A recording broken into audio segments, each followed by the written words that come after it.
Rais William Ruto hapo jana alitia saini kuashiria mswada wa miundo msingi ya kitaifa itakayotoa mwongozo wa kukusanya shilingi trilioni 5 zitakazofadhili miradi mikuu ya serikali nchini.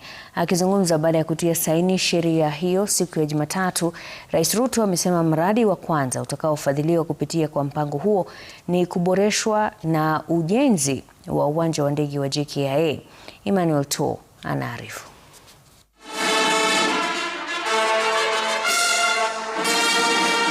Siku tatu baada ya kupitishwa na bunge la kitaifa, mswada wa miundo msingi ya kitaifa ulitiwa saini Jumatatu na Rais William Ruto katika ikulu ya Nairobi.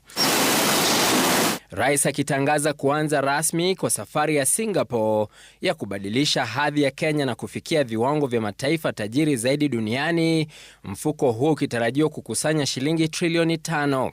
The National Infrastructure Fund gives us the opportunity to build the future rather than wait for it. The National Infrastructure Fund is not an experiment. Rais akitangaza kwamba hazina hiyo itaanza na shilingi bilioni 106 kutokana na mapato ya kubinafsishwa kwa kampuni ya Kenya Pipeline.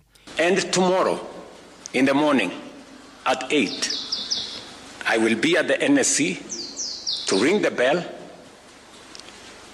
to complete the privatization of the Kenya Pipeline IPO and raise 106 billion Kenya shillings that will be the seed money for the National Infrastructure Fund. Rais akitangaza kwamba mradi wa kwanza utakaofadhiliwa na fedha hizo utakuwa ni upanuzi wa uwanja wa ndege wa JKIA. We will put in our 15 or 20 billion pension funds, insurance companies, other collectives. You have the opportunity to invest. We are not talking about next year. We are not talking about in August. The opportunity to work with us in the National Infrastructure Fund is as soon as next month.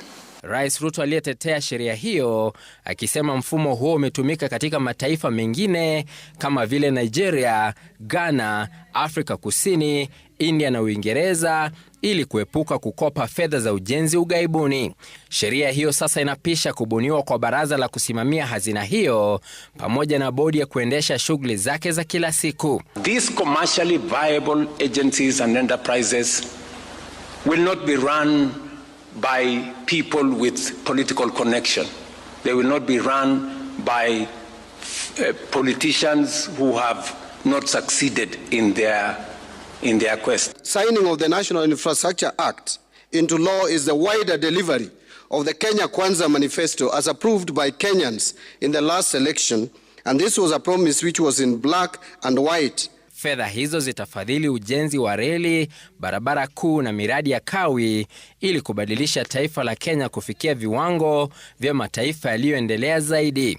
Emmanuel To, runinga ya Citizen, Nairobi. Mtazamaji, hivi sasa